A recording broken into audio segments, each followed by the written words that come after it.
전원책의 출발 새아침. 체포영장이 발부돼 소도에 은신한 노조 부위원장을 원칙을 지킨다던 코레일 사장이 만났습니다. 노조 위원장은 나잡아 바라면서 경찰이 이잡듯이 뒤졌던 경향신문 건물에 다시 나타났습니다. 여러분 안녕하십니까. 출발 새아침의 전우책 변호사입니다. 어떻든 철도 노조와 코레일이 협상 테이블에 다시 앉았습니다. 그런데 아직 갈 길이 멀어 보입니다. 내일은 노동계가 총파업을 하겠다는 날인데요. 도대체 그들은 무엇 때문에 싸우는 걸까요? 노조는 민영화가 절대 해서는 안 된다 이렇게 반대를 하는데 코레일은 민영화가 또 절대 아니라고 합니다. 솔직히 이만큼 아니라고 했으면 정부가 느닷없이 민영화로 돌변할 수 없지 않겠습니까? 국민을 위해 민영화를 반대하는 기계라면 이제 드러난 치부도 스스로 치유해야 하지 않겠습니까? 12월 27일 금요일 순서입니다. 철도노조 파업 문제 해결을 위해 우리 사회의 원로들이 나섰습니다. 오늘 1부에서는 오랜만에 임명진 목사를 만나봅니다. 임 목사는 어제 황우여 대표와 여당 간부들을 만나서 이번 파업 사태에 대해 의견을 교환한 바가 있습니다. 일본 아베 신조 막 가고 있습니다. 우경화 행보가 도를 넘었습니다. 취임 1주년이 되는 어제 기습적으로 야스쿠니 신사를 참배했습니다. 이쯤이면 정말 막 가자는 겁니다. 오늘 2부에서는 도카이대 김경주 교수를 연결해서 일본의 의도를 읽어보겠습니다. 우리가 쓰는 물티슈에 유해 물질이 가득하다고 합니다. 그 수준이 얼마 전 문제된 유해 가습기 수준입니다. 3부에서 전문가 의견을 듣겠습니다. 연말 특집으로 꾸며드리는 이슈 점검. 오늘은 마지막 순서로 올 한 해 외교 안보 이슈를 점검합니다. 한양대 김경민 교수, 고려대 유홀 교수, 두 분 의견 듣겠습니다. 전인책의 출발 새아침 출발합니다.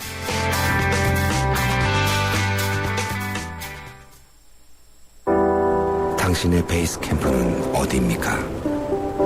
어디로 가야 할지 모른다면 방향이 될 것이고 계속 가야 할지 망설인다면 용기가 될 것입니다. 베이스 없는 정상은 없습니다. 세상의 베이스가 되다. 포스코. 뉴스의 흐름을 짚어드립니다. 뉴스의 가치를 열어드립니다. 출발 새아침 뉴스 브리핑. 뉴스 브리핑 시사평론가 이종훈 박사 스튜디오에 나왔습니다. 어서 오십시오. 네, 안녕하십니까. 오늘 주요 일간지 헤드라인 어떤 것들이 있습니까? 네, 아베 총리의 야스쿠니 신사 참배에 대한 그런 내용이 많습니다. 한국인 가슴에 못을 박다. 아베의 도발, 한일 관계 벼랑에 서다. 이런 제목도 있고요. 군국의 심장 참배, 아베 선을 넘었다. 동북아 경랑인데 아베 폭주. 이렇게 아베 총리에 대해서 비판적인 논조가 많습니다. 그리고 철도 대화 물꼬튼 날 정부는 협상 없다 찬물을 끼얹었다. 이런 또 헤드라인도 있네요. 예, 역시 두 가지 이슈가 어제 하루 종일 우리를 시끄럽게 했죠. 이 아베 총리 외할아버지가 1급 전범인 기시노부스케 아닙니까? 네, 그렇습니다. 그런데 그 1급 전범들 합사시켜놓은 야스쿠니 신사 어제 참배했는데 이게 중국, 미국의 외국의 여론도 별로 좋지 않더군요. 네, 우리 정부하고 중국 정부가 지금 가장 강경하게 지금 재받아치고 있고요. 예. 미국 쪽에서도 그 미국 국무부 대변인이 설명을 좀 했는데 아베 신조 일본 총리의 야스쿠니 신사 참배 부분이 일본이 이웃 국가들과의 긴장을 악화시킬 행위를 한 것에 대해서 실망한다. 이 좀 외교적으로 잘 쓰지 않는 표현인데요. 조금 강한 표현을 썼습니다. 그러면서도 아베 총리의 과거에 대한 반성과 일본의 평화 결의를 재확인한 데 대해서 주목한다. 이렇게 또 언급을 했습니다. 예. 야스쿠니 신사 참배를 하면서 아베 총리가 한 발언들 그 부분에 대해서도 함께 이렇게 언급을 해서 비판을 하면서도 좀 수위를 조절한 거 아니냐. 그런 분석들이 지금 나오고 있습니다. 예. 케네디 주일 미국 대사는 일본 외무성 방문하지는 않고 전화 통화만 했더군요. 네, 그렇습니다. 우리 정부도 어제 비판声明을 내놓고 또 주일 대사도 일본 외무성을 방문을 했는데 막상 청와대는 공식 언급을 자제하고 있죠? 네, 그렇습니다. 우선 정부 대변인이 나섰습니다. 유진용 문화체육관광부 장관이 어제 외교부 청사에서 기자회견을 열었죠. 야스쿠니 신사 참배한 것은 아베 총리의 잘못된 역사인식을 그대로 드러낸 것이다. 한일 관계는 물론이고 동북아시아의 안정과 협력을 근본부터 훼손시키는 시대착오적 행위다 이렇게 비판을 했습니다. 이 정부 대변인이 잘 안 나서죠. 이번 같은 경우에는 좀 나섰다는데 상당히 그만큼 엄중하게 보고 있다 이런 의미이긴 합니다. 한일 관계가 문제가 될 때마다 항상 외무부가 나섰는데 외교부가 나섰는데 이번에 처음인 것 같아요. 그만큼 이제 심각하게 보고 있다 이런 걸 이야기를 하는 거죠. 그런데 그 청와대 쪽에서는 공식적인 언급을 지금 내놓지 않고 있습니다. 좀 아무래도 향후에 있을 수 있는 그런 외교적인 행보들과 연관이 좀 있는 것 같은데요. 뭐 그렇더라도 그 정상회담이 뭐 당분간 쉽게 이루어질 것 같지는 않습니다. 이와 더불어서 그 내년 신년사에서 박근혜 대통령이 조금 더 강경한 그 대일 메시지를 내놓을 가능성이 높지 않느냐 이런 관측도 함께 나오고 있네요. 이 남수단 한빛부대에 일본 자위대가 실탄을 제공했다. 이것도 이제 어제 또 하루 종일 시끄러웠는데 이 UNMISS에 우리가 실탄을 요청을 한 것이더라고요. 어떻습니까? 이번 일과 뭐 조금 연관이 되는 겁니까? 네, 좀 관련이 깊지 않느냐 이런 그 분석이 있습니다. 일본 정부가 우리 정부하고 진실공방까지 벌여가면서 지금 자위대 실탄 지원을 굉장히 적극적으로 좀 홍보를 하고 있거든요. 이게 적극적 평화주의로 이제 포장을 한 그 집단적 자위권 강화 그리고 평화헌법 개정 행보하고 관련이 깊다 이런 분석이고요. 특히 그 일본 내에서도 실탄 제공과 관련해서 적정성 논란이 일고 있지 않습니까? 그런 가운데 신사참배를 전격 강행한 데에는 일본 내 비판 여론을 무마하고 동시에 평화헌법 강행 의지를 좀 드러낸 것으로 이렇게 보입니다. 우리 정부가 좀 일본 정부의 그 이런 그 어떤 계산 이런 걸 좀 잘 읽어내는 그런 전략적인 대응이 좀 필요한 때가 아닌가 이런 생각이 듭니다. 그렇군요. 이 코레일 노사대와 어제 이 실무 교습을 하다가 중단이 되고 오늘 아침에 속개한다면서요? 네, 그렇습니다. 속개가 됐답니다. 어제 오후 4시 15분 정도부터 밤 12시까지 뭐 거의 한 8시간 넘게 마라톤 협상을 진행을 했는데 합의점을 찾지 못했죠. 오늘 오전 6시 5분부터 다시 실무 협상을 지금 시작을 한 상태입니다. 노조 측은 그 수서발 KTX 별도 주식회사 설립 결정 철회, 그다음에 수서발 KTX 주식회사 면허 발급 중단, 국회 국토위 산하 철도발전소위 구성, 사회적 논의기구 구성, 또 고소고발과 직위해제 같은 노동탄압 중단 이런 걸 요구를 하고 있습니다. 사측이 그 수서발 KTX 운영회사와 관련해서 노측이 만약에 사측 의견을 받아들인다면 사회적 논의기구를 구성할 수도 있다. 이렇게 또 중간에 제안을 하기도 했다는데 아직까지는 입장 차이가 많은 것으로 전해지고 있습니다. 양쪽에서 조금 또 양보하지 않군요. 이 17조 원에 달하는 부채를 둘러싼 이 책임 공방 이게 또 시열하던데. 네, 그렇습니다. 어떻습니까? 어저께 현호석 부총리 겸 기획재정부 장관이 직접 나서서 이 코레일 부채 문제를 언급을 했죠. 지난 5년 새에 2.5배 늘었다. 그러면서 연평균 5천억 원 이상 적자가 지속되고 있는데 이게 높은 임금을 비롯한 방만한 경영구조가 문제다 이렇게 지적을 했습니다. 잠깐만요. 이 2.5배가 늘었다면 2008년도에는 얼마였습니까?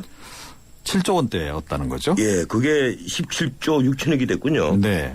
엄청나게 폭증한 겁니다. 그런데 이게 또 그 눈여겨볼 것이요. 지난해 또 굉장히 많이 늘었습니다. 갑자기. 그래서 2009년까지는 88.8%대를 유지를 했다가 2012년 말에 244.2%대로 급증하는데 그 가운데 사실은 용산 역세권 개발 사업 실패 부분이 좀 반영이 된 그런 부분이 있습니다. 그 부분이 컸죠. 그러다 보니까 지금 노조 측에서는 이거 정책적인 그 실패를 우리가 또 아는 부분도 있다. 지금 이렇게 지금 비판을 하고 있는 거죠. 고맙습니다. 여기까지 듣겠습니다. 네. 지금까지 뉴스브리핑 이종훈 박사였습니다.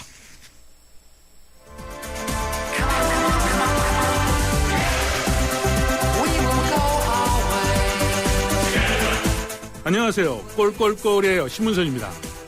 페어플레이가 돋보이는 정통 시사 프로그램. 여러분은 저와 함께 YTN 라디오 전원책의 출발 새 아침을 듣고 계십니다.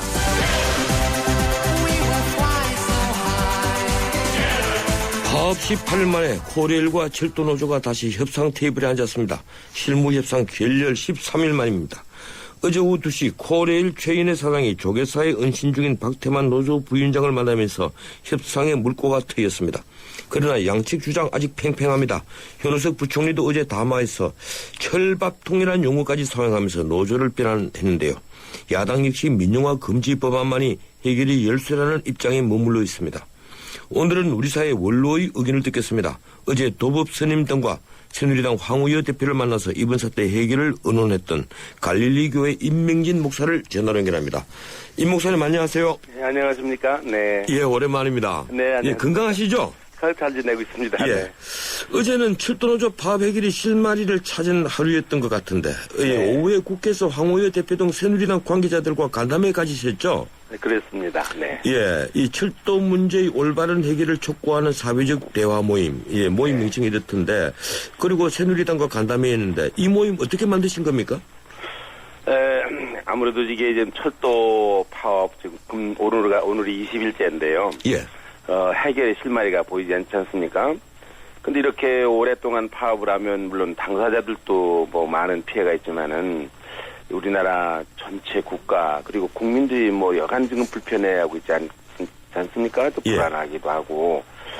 그래 뭐 이렇게 양쪽이 지금 지금 평행선으로 달리고 있는데 이게 누군가는 좀 이렇게 중간에 나서서 이게 잘 하도록 양쪽을 좀 이렇게 중재를 할 필요가 있겠다 이렇게 생각을 해서 저희들이 어제 그 모임을 만들었고 시민사회단체 또 종교계가 나서서 그 모임을 만들었고 어제 황우여 대표 새누리당으로 찾아가서 그분들하고 좀 얘기를 해봤습니다. 네. 예. 이 간담회에서 황우여 대표가 확인한 당의 의견은 이 모든 방법을 대해 민영화를 막을 수 있는 데까지 막아야 한다. 경쟁체제 도입해야 정상화가 된다. 이렇게 언론에 보도가 됐던데 그 네. 내용 맞습니까?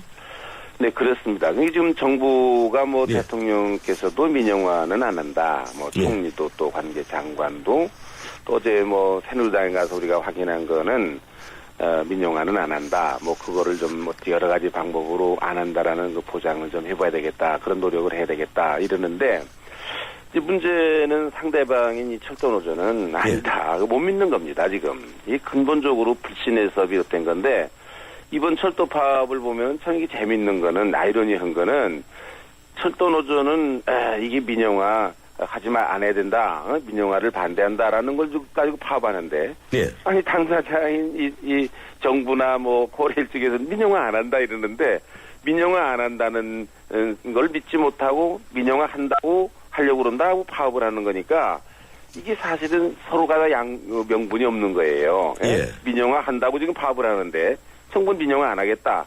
그러는데 지금 파업을 하지 않습니까? 이게 도대체 무슨 현상이 이런 현상인지 저희들 옆에서 보는 사람들은 참 이게 안타까운 일이다.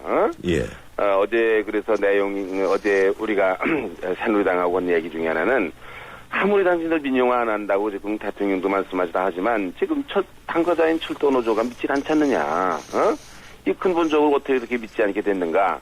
사실은 시민사회단체나 종교계가 나선 것도 이게 정부의 그런 진위를 좀 철도노조에도 얘기를 하고 철도노조가 왜 그러면 의심하는지 왜 믿음이 없는지 그런 것에 대해서도 얘기를 하고 이래서 이 파업을 안 해야 될 지금 파업을 하고 있어요 지금. 예. 근데 목사님께서는 이 노조하고 야당이 왜 민영화라고 계속 우긴다고 보십니까? 이게 사실은 이게 철도 민영화 문제는 예. 하루 이틀 지금 된 일이 아니라 이제 김대중 정부 때부터 시작을 해서 노무현 정부 때도 했고 이명박 정부 때도 시도로다가 지금 실패한 거거든요. 예, 그랬죠. 예, 실패한 건데 이게 민영화라는 건 오랜 과제예요. 근데 이번에 이 박근혜 정부 들어서서는 이제 그 민영화는 이게 참 어려운 것 같고 그러나 이게 철도가 지금 많은 적자가 지금 나고 있고 이대로 둬서는 안 된다. 뭐 이런 상황에서 최소한도 경쟁 체제는 도입해야 된다. 이런 거 아니겠습니까? 예, 그렇죠. 진위를 보니까 지금 그래요. 경쟁 체제를 도입해야 된다. 근데 이 철도노조에서는 이거 아니다. 그런 말을 하면서도 결국은 민영화로 가는 이 수순이 아니냐.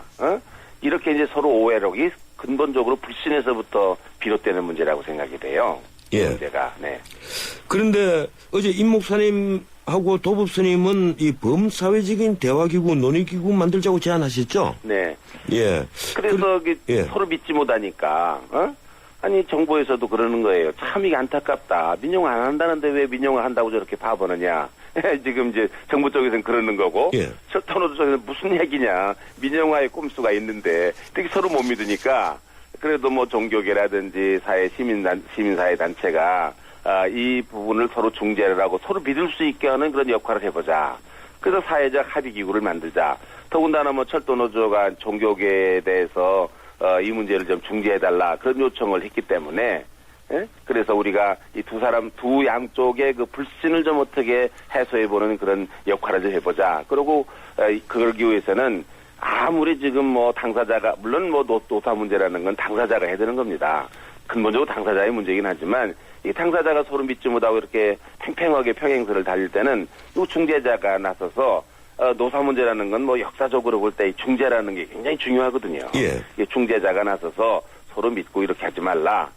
이런 그 역할을 철도노조도 요청을 하는 거고 저희들도 한번 그런 일을 한번 해봐야 되는 거 아닌가 그렇게 해서 나선 겁니다. 그것도 그런 기구를 구성하도록 제안을 했습니다. 네. 예, 그런데 이 목사님께서 보시기에 네. 이 철도 노조하고 코레일 양쪽 주장이 워낙 팽팽해서 그 협상이 잘 안 될 것 같은데 접점이 어디쯤이라고 보십니까? 저는 이게 지금 민영화가 안 한다라는 보장 그거의 그 구체적인 그 행동으로서 노조 측에서는 KTX 수서발 이 주식회사 면허 발급을 중단하라 그 얘기 아닙니까? 하지 말라. 예, 그 그렇습니다. 얘기입니다. 네. 예. 또 징계하는 거를 좀 철회해달라 뭐 이런 얘기예요. 예. 그래서 우리 종교계나 시민사회단체에서는 KTX 수서발 그 주식회사 면허 발급하는 거를 중지하는 게 아니라 우선 일단 보류를 하자. 일단 보류한 상태에서 철도노조는 파업을 풀어라. 그렇게 한 다음에 사회적 논의기구를 구성을 해서 거기에서 정말 이게 민영화는 안 하고 다른 대안 예를 들면 정부가 지금 얘기하고 있는 이 경쟁체제 도입을 그럼 어떻게 해볼 거냐 이런 것들을 다 논의를 해서 해결을 해보자. 지금 순서를 우리가 그렇게 양쪽에서 주장하는 거 먼저 우리는 정부 측에서는 면허를 발급한 다음에 우리는 협상하겠다 이런 얘기고요. 예. 노조 측에서는 면허 발급을 중단하라 이런 얘기고요. 우리는 일단 그러면 보류를 한 다음에 그 모든 조건을 한번 의논을 해보자. 이렇게 지금 중간안을 지금 우리가 낸 거예요, 지금. 예, 네. 또 한편, 이제 경찰이 며칠 전에 이 휴일날 경향신문사 사옥을 이잡듯이 다 뒤져가지고 잡지 네. 못했던 노조위원장이 어제 나잡아봐라 이러면서 다시 경향신문사 사옥에 나타났어요. 네. 예, 그리고 아시다시피 노조 부위원장은 조계사에 은신 중인데 그렇습니다. 예, 네. 사장에 가서 만났고 네. 결국 이게 법원의 체포영장이 아주 우습게 돼버렸습니다. 우리나라 예. 공권력이 좀 그런 경우가 많아요, 좀. 웃음거리가 되는 경우가 많아요, 공권력이. 예. 그러니까 공권력을 사용할 때 잘해야 돼요. 네. 예, 그런데 어떻든 이게 민주주의가 제대로 되려면 이 사법 통제에 전부 다 승복을 해야 되는데 네. 이게 우리 노동계도 이 좀 당당한 태도를 보여야 되는 것 아니겠습니까? 어떻게 보십니까? 네, 그거 저는 원칙적으로 이 법 질서라든지 권위라는 것이 잘 세워져야 우리나라가 편안하다고 생각합니다. 그러나 이제 사법당국에서 깊이 생각할 거는 사법당국에서 법 집행을 하는 것이 국민들 보기에 정당하다. 예. 이런 신뢰를 받아야 되는 건데 때때로 보면은 다는 아니지만 때때로 보면 사법부가 사법 권력이 공권력이 행사될 때 저건 아닌데 예. 저건 잘못하는 건데 이런 그런 맞은 불신을 국민들로부터 받거든요. 그러니까 이게 그렇게 해서 이게 지금 공권력이 때로는 조롱을 당하기도 우습게 되고 굉장히 불행한 사태죠. 예. 다른 나라를 보면 이게 참 공권력이 얼마나 무섭습니까? 엄중하지 않습니까? 그럼 국민들이 지지를 했기 때문에 제대로 하는 거다. 저럴 수밖에 없는 거다. 그러니까 우리 공권력을 행사할 때 국민들의 지지를 받을 수 있어야 된다고 생각해요. 예를 들면 이번 민주노총 사무실을 점거한 것도 그렇습니다. 그거 그렇게 무리하게 해서는 안 되는데 국민들이 예. 무슨 몇 사람 잡자고 저렇게 무리하게 무슨 저런 식으로 수천 명 경찰력을 동원해서 저래야 되는 건가? 라는 그런 뭐가 있는 거거든요. 예. 조금 밖에서 좀 설득도 해보기도 하고 이렇게 하다가 마지막에 안 되면 모르지만 그런 면에서 이 공권력을 행사하는 분들도 지혜롭게 국민적인 지지를 받을 수 있도록 해야 공권력의 행사에 권위가 쓰는 거고 또 우리 국민들도 이 공권력에 대해서 존중해야죠. 예, 양면이 다 있는 것 같습니다. 네. 예, 어떻든 내일이 이제 민주노총이 예고했던 총파업하는 날입니다. 네. 그리고 한국노총을 비롯해서 노동계가 상당 부분 동조할 것으로 보이고요. 네. 이 민주노총은 정권 퇴진 운동까지 하겠다 이런 입장입니다. 네. 예, 노동계 이 같은 결정 어떻게 보고 계십니까? 저는 이 민주노총이 이 일로 말미암아 정권 퇴진까지 가는 것은 바람직한 일이 아니라고 생각합니다. 예. 노동 문제는 노동 문제지 뭐 정권 퇴진까지 이렇게 얘기할 것은 전 아니라고 뭐 자기들이 화가 나서 그러는지 모르지만은 그러나 그렇게 감정으로까지 그렇게까지 가는 거는 저는 바람직하지 않다고 생각하고요.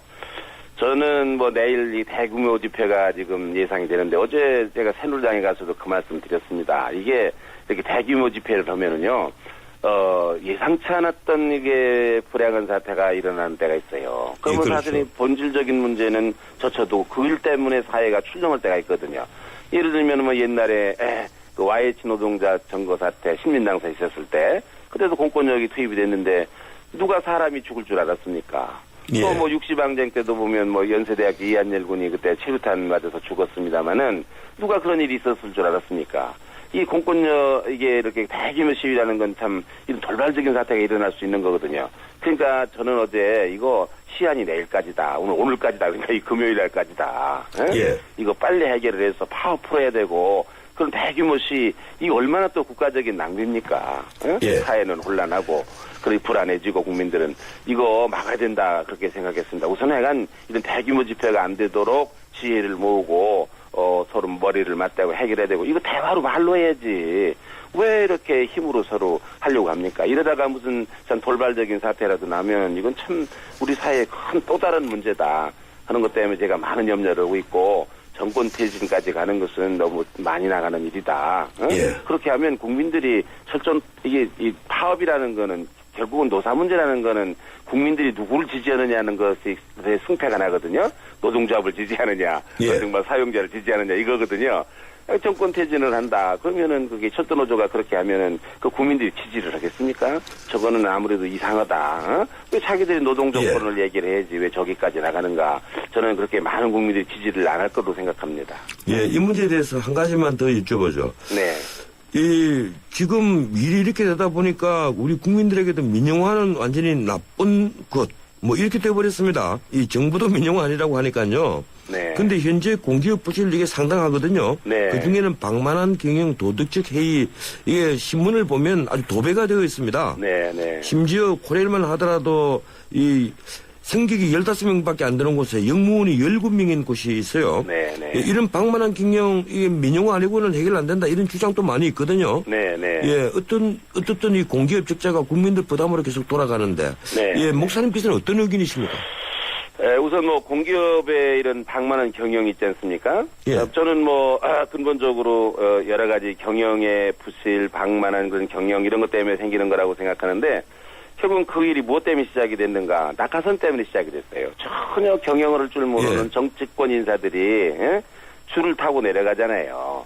그러니까 이 사람들이 경영의 능력은 없고 그러니까 노조하고 뒤에서 주고받고 이게 지금까지 내려왔던 우리 관행이거든요. 이래가지고 이게 참 우리나라 공기업이 너무 많은 지금 국민들에게 나라에 피해를 주고 있고 짐이 되고 있지 않습니까? 뭐 지금 적자가 아닌 이제 공기업이 없잖아요. 그러니까 이 공기업 사장 제대로 임명해야 되고 낙하산으로 보내면 안 되고 두 번째로는 지금 이게 민영화라는 것이 하나의 방법이기는 한데 이게 굉장히 어려울 겁니다. 지금 철도노조에서 보는 대로요. 예. 굉장히 어려울 겁니다. 그러니까 이거 한꺼번에 뭘 어떻게 하려고 하지 말고 이거 차츰차츰 개선하는 방안을 내야 되는데 예. 예를 들면 뭐 다른 나라에서 예를 보더라도 뭐 지금 뭐 대처 얘기도 많이 하는데 이 대처라는 영국 수상이 이 광산노조 문제를 가지고 2년을 준비했다는 거 아닙니까? 예. 그러니까 이번이 철도노조도 이게 보면은요. 이게 코레이라든지 정부 당국에서 너무 서투르게 하는 거예요, 지금 이게. 예. 그래서 제대로 하지도 못하면서 이런 분란만 일으키고 있잖아요.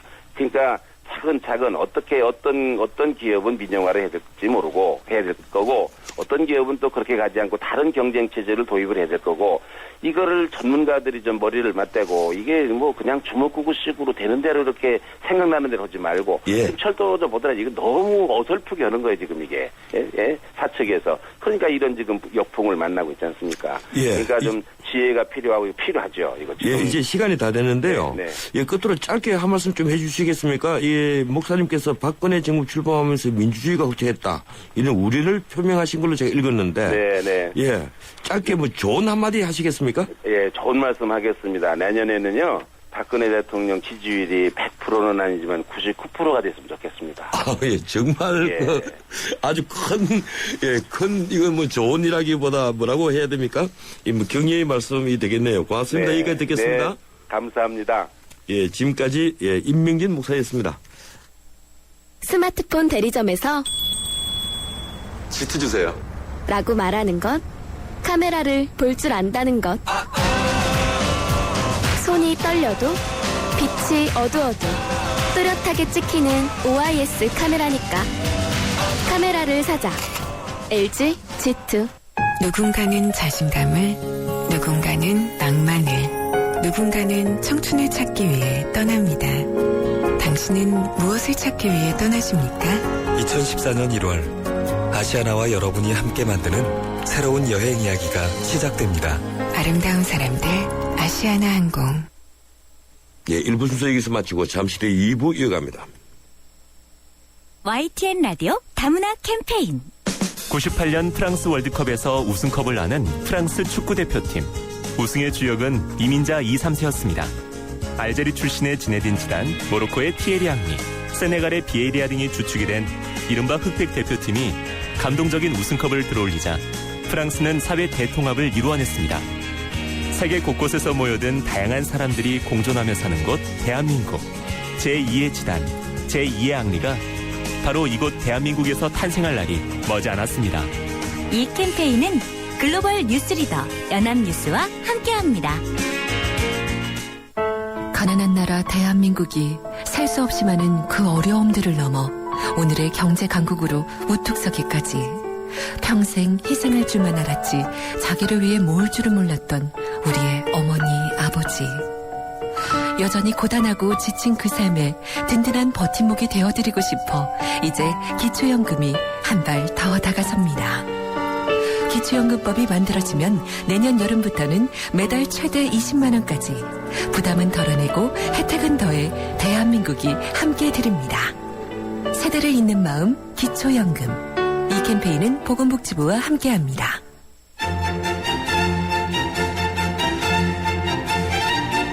출근길 정통 시사 라디오 프로그램 YTN 라디오 전원책의 출발 새 아침.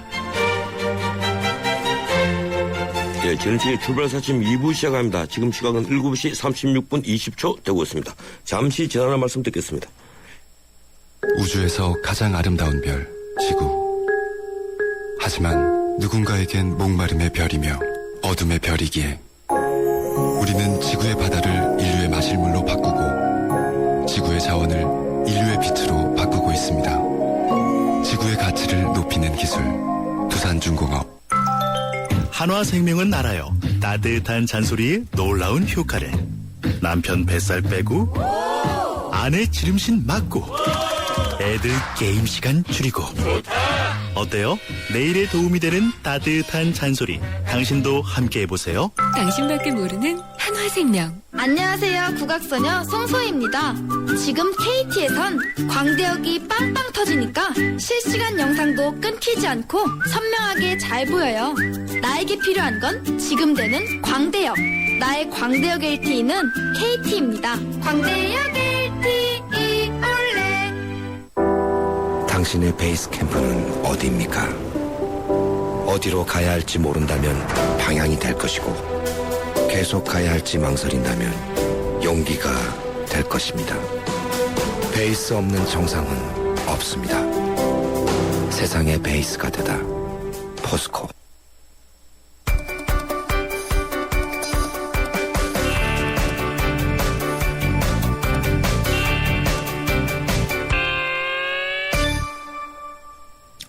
예, 밤사이에 들어온 지구촌 소식 알아보겠습니다. 중앙일보 국제부 강계란 기자 연결됐습니다. 안녕하세요, 강 기자님. 안녕하세요. 예, 아베 신조가 어제 기습적으로 야스쿠니 신사 참배한 것, 이 우리에게도 큰 뉴스가 되어 있는데, 이 미국과 중국 정부도 부정적인 반응을 보였죠? 네, 미국은 도쿄 주재 미 대사관을 통해 발표한 성명에서 일본 정부가 주변국들과의 관계를 악화시키는 행동을 했다고 평가하며 실망했다고 말했습니다. 또 아베 총리가 표했던 과거사에 대한 유감과 평화에 대한 다짐을 지켜볼 것이라고 덧붙였습니다. 중국의 칭강 대변인도 담화문을 통해 일본 지도자가 중국과 아시아의 전쟁 피해국 인민의 감정을 잔인하게 짓밟은 데 강력하게 항의한다고 밝혔습니다. 왕이 중국 외교부장은 기테라 마사토 주중 일본 대사를 불러 강력하게 항의하기도 했습니다. 일본 현직 총리의 야스쿠니 신사 참배는 2006년 고이즈미 주니치로 당시 총리 이후 7년 만입니다. 예. 중국은 또 어제 모택동, 요사이는 마오쩌둥이라고 그러죠. 이 마오쩌둥 전 국가주석 탄생 120주년 기념일이다. 이래서 추모 열기가 대단했다면서요? 네, 중국은 서방에 성탄절이 있다면 중국에 네. 마오절이 있다라는 그런 말도 한다고 합니다. 그래서 뭐 메리 크리스마스 대신에 메리 마오마스 이런 인사도 농담식으로 한다고 하기도 한다는데요. 마오쩌둥 전 국가주석의 탄생 120주년을 맞은 26일 수도 베이징 천안문 광장에 마오쩌둥 기념관이 전국에서 몰려온 참배객으로 장사진을 이뤘다는 소식입니다.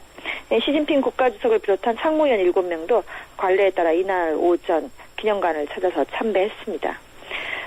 신중국의 국부로 추앙을 받지만 문화대혁명 등 과오도 함께 남긴 마오에 대해서 올해 유독 추모 열기가 거센데요. 이를 두고 중국에서 개혁 개방 이후 자유주의 풍토가 확산이 되자 정부가 마오의 좌파 이데올로기를 통치 이념으로 다시 강조하는 그 영향이 아니겠냐는 관측이 나오고 있습니다. 예, 이집트 최대 이슬람 조직인 무슬림 형제단, 이 무슬림 형제단이 테러 조직으로 선포됐다는 소식, 이거 어떻게 된 겁니까? 네, 이집트 군부의 지원을 받는 과도 정부가 무함마드 무르시 전 대통령의 정치적 기반인 무슬림 형제단을 테러 조직으로 선포했습니다. 앞으로 무슬림 형제단에 소속하거나 자금을 대고 그 활동을 조장하는 사람들을 처벌하겠다는 의미인데요. 정부는 이 발표와 동시에 테러 조직에 속한 혐의로 무슬림 형제단 지지자 16명을 체포했다고 국영통신이 보도했습니다. 네, 1928년 창설된 무슬림 형제단은 2011년 아랍의 봄 때 호스니 무바라크 독재 정권 축출에 앞장서면서 최대 반정부 조직으로 맹위를 떨쳤습니다. 그러나 무르시 대통령을 배출한 이후에 민심 위반으로 오히려 반정부 시위의 대상이 됐고요. 무르시가 집권 1년 만에 축출된 데 이어서 이번에는 그 스스로도 테러 조직으로 몰리는 신세가 됐습니다. 하지만 무슬림 형제단과 그 자유정의당은 무슬림 형제단의 테러 조직 지정에 겁먹지 않고 반정부 시위를 계속하겠다는 강경 입장을 밝혔습니다. 예, 그렇군요. 이 태국 시위가 잦아들 기미가 안 보이네요. 또다시 유혈 충돌로 사망자가 발생했죠? 내년 2월 조기 총선을 치르겠다고 잉라 친나와 정부가 방침을 밝혔음에도 불구하고 태국에선 시위가 계속돼 왔는데요. 2주 만에 폭력 사태가 재발해서 한 명이 숨졌다는 소식입니다. 총선 이전에 정치 개혁을 해라 하고 요구하는 시위대가 총선 후보들의 투표용지 기호 추첨이 열린 종합 경기장에 난입을 시도하는 사건이 있었습니다. 이에 경찰이 최루탄과 고무탄을 동원해서 시위대를 무력 진압하는 그 과정에서 경찰 1명이 숨지고 양측에서 100여 명이 다쳤습니다. 선관위는 반정부 시위로 인한 정치 불안을 고려해서 내년 2월 2일로 예정된 조기 총선을 더 미루라고 정부에 권고했지만 정부는 예정대로 치르겠다며 연기를 거부한 입장이라 앞으로 시위가 어떻게 확산될지 주목됩니다. 예, 고맙습니다. 여기까지 듣겠습니다. 감사합니다. 예, 지금까지 중앙일보 국제부 강혜란 기자였습니다. 뉴스를 창조하는 시사 프로그램, 뉴스를 풀어내는 시사 프로그램, 전원책의 출발 새 아침. 아베 신조 일본 총리가 취임 1주년인 어제 야스쿠니 신사를 기습 참배했습니다. 야스쿠니는 태평양 전쟁 1급 전범의 위패가 합사되어 있는 곳입니다. 아베 신조의 외할아버지 역시 1급 전범인 기시노부스케 전 총리입니다. 그래서인지 아베는 과거 1차 집권 당시에 야스쿠니를 참배하지 않은 것이 통한의 극한이다, 이렇게 말한 바가 있습니다. 어쨌든 이번 참배는 주변국들의 반발을 불러일으키고 있습니다. 우리 정부는 잘못된 역사인식의 발로로서 실망과 개통을 금치 못한다, 중국 정부도 전쟁 피해국 인민의 감정을 거치게 짓밟았다. 이렇게 비난했습니다. 왜 주변국과의 관계가 냉각된 이 시기에 마찰을 무릅쓰고 아베는 야스쿠니 참배를 강행했을까요? 전문가 의견을 듣겠습니다. 일본 도카이대 김경주 교수 전화 연결되었습니다.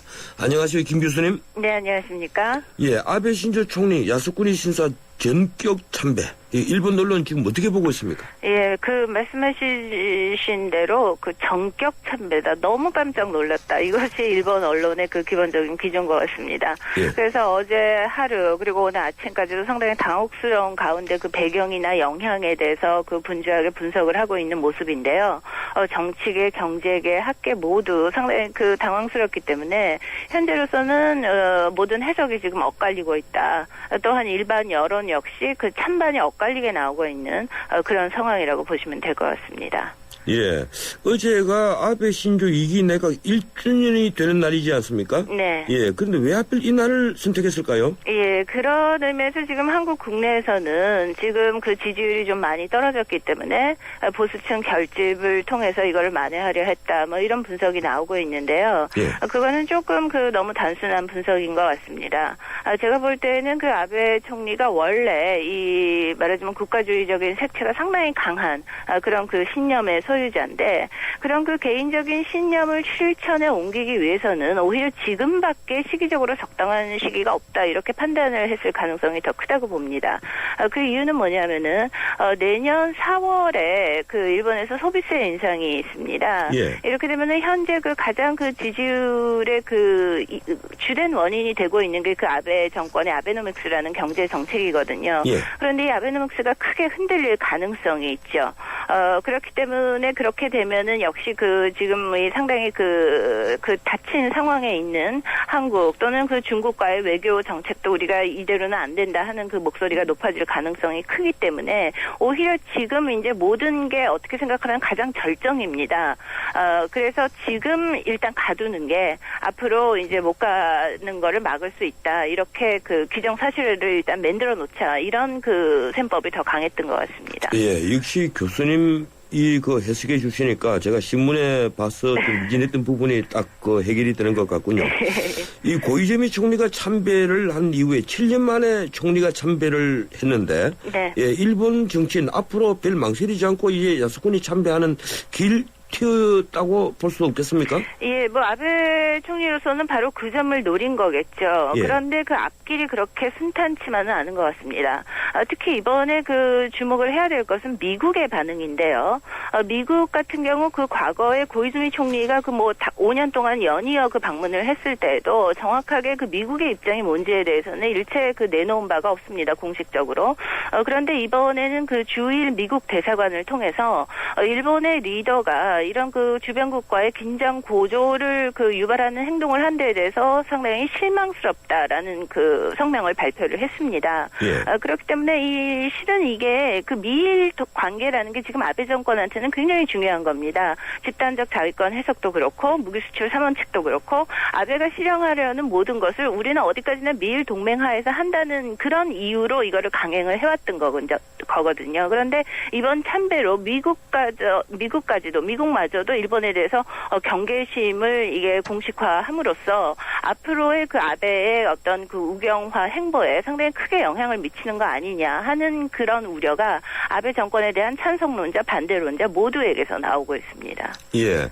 그동안 아베 신조가 봄과 가을에 이 야스쿠니의 곡물 복납을 했고 네. 또 우익적 반론을 계속했더라고요. 예컨대 1차 내각 때 야스쿠니 신사 참배하지 않은 것이 통한의 극한이다. 예. 또 야스쿠니가 미국 알링턴 묘지와 같다 이런 말도 했습니다. 네네. 예.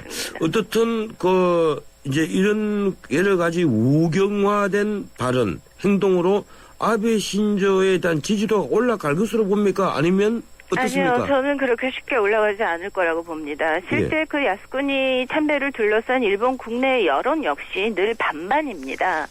가도 된다, 총리가 가도 된다, 찬성이 반이고 뭐 반대가 반이죠.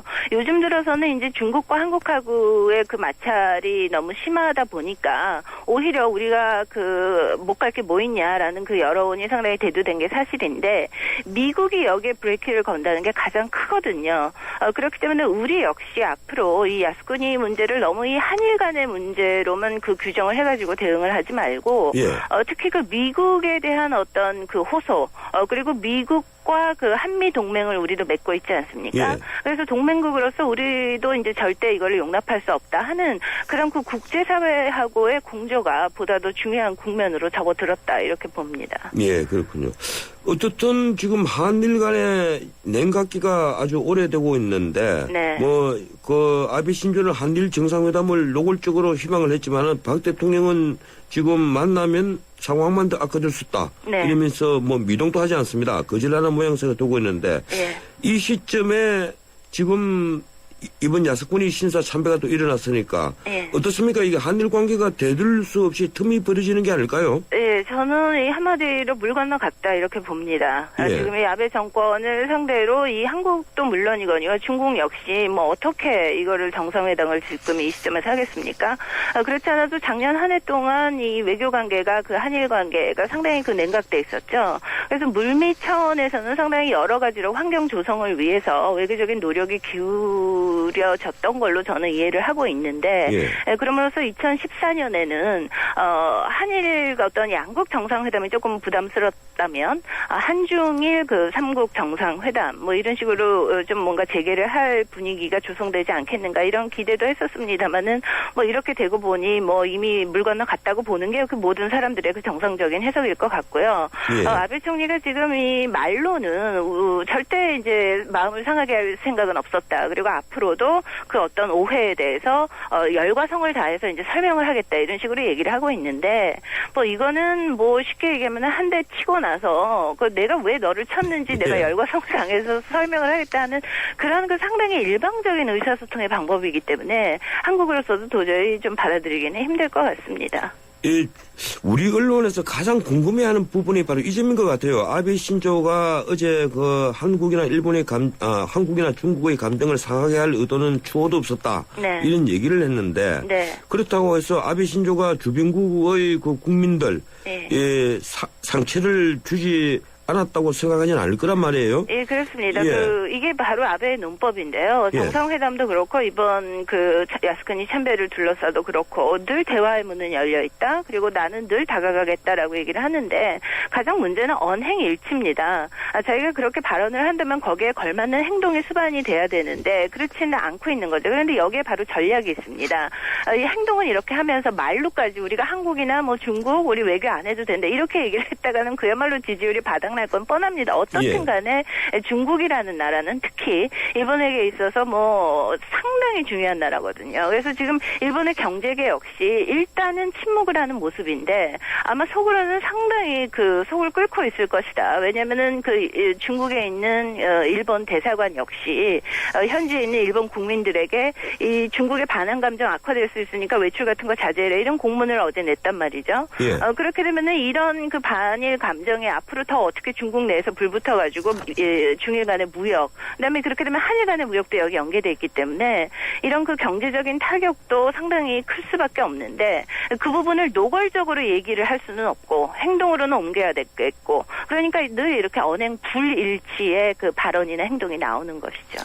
예, 일각에서는 아베 신조가 이렇게 우익적 행보를 내놓고 할 수 있는 것은 미국의 지지가 있기 때문이다. 이렇게 그렇습니다. 이제 생각을 합니다. 이 집단적 집단적 자위 참가를 이제 미국이 손들어 주고 있지 않습니까? 네네. 그런데 어제 케네디 주일 미 대사가 아까 말씀하신 대로 긴장을 악화시킬 행위를 한 것에 대해서 실망을 한다. 이렇게 간접적으로 비난에 가담을 했는데 앞으로 미일 관계는 어떻게 판단하십니까? 미일 관계의 기본적인 기조는 그러나 저는 이번 참배로 그렇게까지 흔들리지는 않을 것이다 이렇게 생각을 합니다.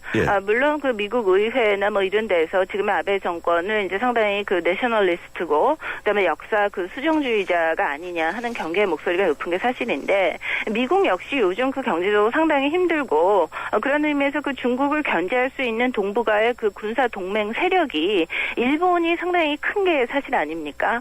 우리하고는 그 적군하고의 어떤 연계가 크지만 모든 해군기지, 공군기지가 일본에 있죠. 그 부담을 지금 아베 정권은 우리가 더 하겠다. 그래서 올해 방위비도 상당히 많이 4% 정도 올렸고요. 작년에 비하면은. 이렇게 그 미일 군사 동맹을 우리가 강화를 하고 미국에 헌신을 하겠다라고 이야기할 수 있는 그 아베 정권과의 관계를 그렇게 쉽게 끊지는 않을 겁니다. 그러나 한편으로는 중국과 한국의 반발도 이게 너무나도 예상이 되고 미국으로서 가장 우려스러운 것은 자기들의 그 가장 강력한 그 동북아의 파트너인 일본이 주변국으로부터 그야말로 그 문제시되고 신뢰를 받지 못하고 전혀 그 동맹으로서의 제대로 된 기능을 수행하지 못하게 되는 거거든요. 네, 그런 의미에서 한편으로는 쐐기를 받겠지만 기본적인 어떤 그 미국의 그 친일적인 어떤 그 행보라고 할까요? 지금 오바마 정권의 그 기조에는 변함이 없다고 봅니다. 예, 고맙습니다. 여기까지 듣겠습니다. 네, 감사합니다. 예, 지금까지 일본 도카이대 김경주 교수였습니다. 도전해보고 싶은 유럽 탑10 개표 결과입니다.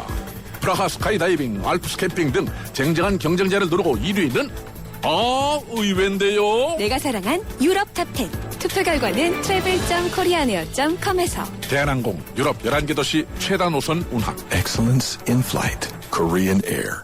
꽉 눌러 넣어라. 기사님 뭐 좋은 일 있으세요? 우리야 기름값 내리는 게 제일이지. 안 내렸는데요? 화물유가 보조금에 SK 네트워크 주유소에서 리터당 최대 70원 추가 할인 받으니까 내린 거지. 신한 오일 플러스 화물 복지 카드. Big to Great 신한 카드. 신용카드 남용은 가계경제에 위협이 됩니다. 혜택 조건 등 자세한 내용은 1544 7000번. 내리 쉐비 크리스마스 페스티벌 12월에 쉐보레 구입 시 최대 120만원 할인. 추첨 후 1등에겐 500만원 여행 상품권 증정. 스파크 크루즈 디젤 구입 시 최대 3년 무이자 할부. 크리스마스처럼 풍성한 12월 혜택을 지금 바로 만나보세요. 12월 31일까지 홈페이지 참조. 일부 차종 제외. Chevrolet Find New Roads. 외출할 때 보일러를 깜빡하면 큰일. 집에 아무도 없으면 더 큰일. 그래서 경동나비엔이 개발했다. 언제 어디서나 스마트폰으로 컨트롤하는 스마트톡 보일러. 보일러 여기까지 왔다. 국가대표 보일러. 딱딱한 질문 하나 드릴게요. 융합이란 뭘까요? 퓨전? 컨버전스? 1+1? 전기전자, 화학, IT, 신소재로 첨단 산업이 만나 자동차가 된다는 사실. 융합. 생각보다 가까운 곳에 있었네요. 더 나은 미래를 향한 동행. 현대자동차그룹. 예, 출발사 지금 2부였습니다. 8시 뉴스 들으시고 8시 10분에 3부 이어갑니다.